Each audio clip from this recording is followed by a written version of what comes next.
Hey there, and welcome to this week's edition of Rebel City Roundup, where I'll be giving you my take on the premier news and happenings in Cork and Ireland this week.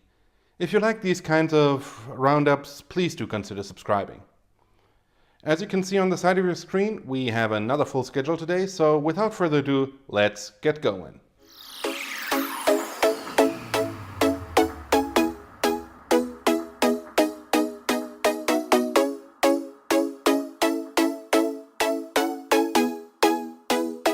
Our first story is a blast from the past, and an unwelcome one at that. Last Saturday at night, just as I was putting the finishing touches on last week's video, a car bomb exploded outside of a courthouse in Derry, or also Londonderry in Northern Ireland. It was quickly discovered that this was the work of an Irish Republican splinter group, and it was followed up on the next day by a series of other security alerts in the Northern Irish city. There have been 4 to 5 arrests so far, and investigations are continuing. There has been, of course, widespread condemnation of the entire event, and any sane person will be appalled by this act of violence. For me personally, I thought that Ireland had put this ugly chapter of its past behind it, but apparently that is not the case. And for me personally, it's also no surprise that these types of events are coming up now again, as Brexit enters a very crucial phase, with Britain scrambling to get itself sorted, and the Stormont executive being shut down for a long time now due to the intransigence of the DUP. This type of power vacuum allows criminal gangs like the ones that did these attacks to flourish. And make no mistake, those aren't freedom fighters, those are criminals, border smugglers, who see their business model threatened by the promise of a closed border. But that's just my take on it. What's your view of the whole incident? Do you think there's going to be more as Britain rumbles on towards leaving the EU and the border seems to be hardening? Let me know in the comments below, but for God's sake, please stay civil down there. From one group of brain-dead morons to another. Just this Thursday, a fatal traffic accident occurred on the M50 motorway around Dublin in the late hours of the morning. One person was killed, another person was taken to hospital with life-threatening injuries. All in all, unfortunately, just another day on Ireland's most congested motorway. The real disgusting part came later. Within hours of the accident, images started appearing on social media, showing in very graphic detail the victims of this accident, including the woman who unfortunately passed away. These images are still circulating and still being passed around, and they were taken by passing motorists. This is something that I just don't get. I mean, what the fuck is wrong with you people? There's a person lying there on the street dying, and the best you can do is film it and then upload it without even a single thought towards what the relatives might feel? How would you like it if your daughter, if your wife, if your son was lying there on the tarmac bleeding out? Would you like to see people just driving by and videoing it and uploading it on Facebook, Twitter, or whatever in your face? Gardaí have asked people to stop sharing these kinds of videos online, and personally I completely agree with that call. In fact, I'd go one step further. If you see these types of videos appearing in your feed, report them to Facebook to have them taken down. Report the user, unfriend him, and report him to the Gardaí.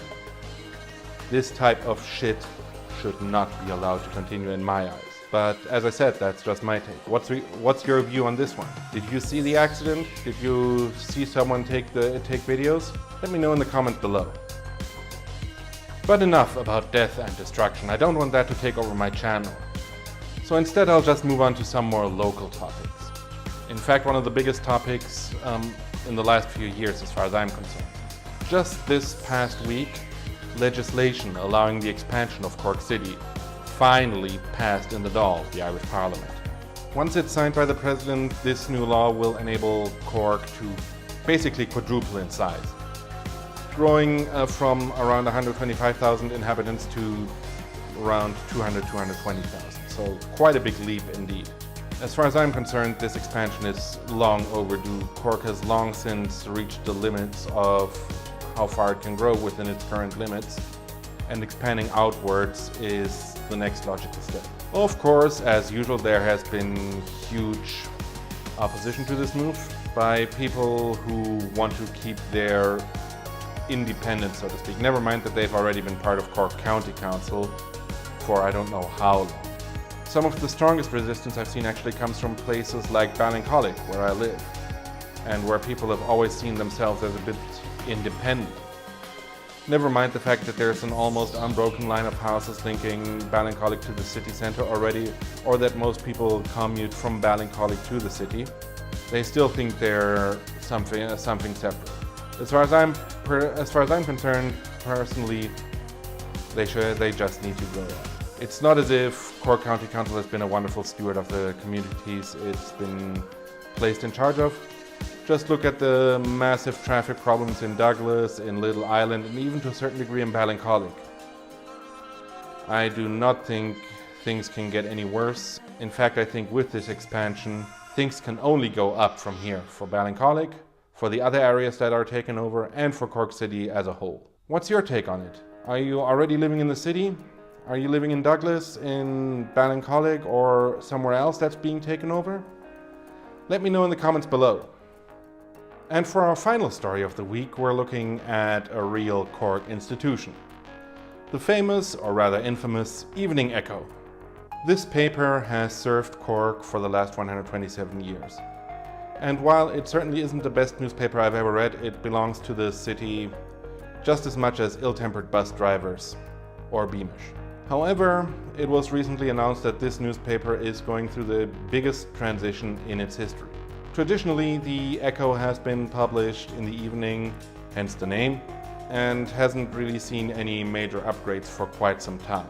Well, come March, the paper will be published in the morning, and by that compete directly with other papers like the Irish Examiner, the Independent, or the Irish Times. So it'll be moving into a pretty crowded market. At the same time, it'll be ditching the evening name, which doesn't make sense anymore, and will simply be known as the Echo, which is what most Cork people call it anyway.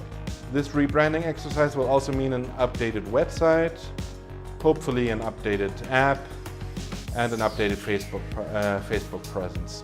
From my perspective, this, however, is just doctoring around on the surface.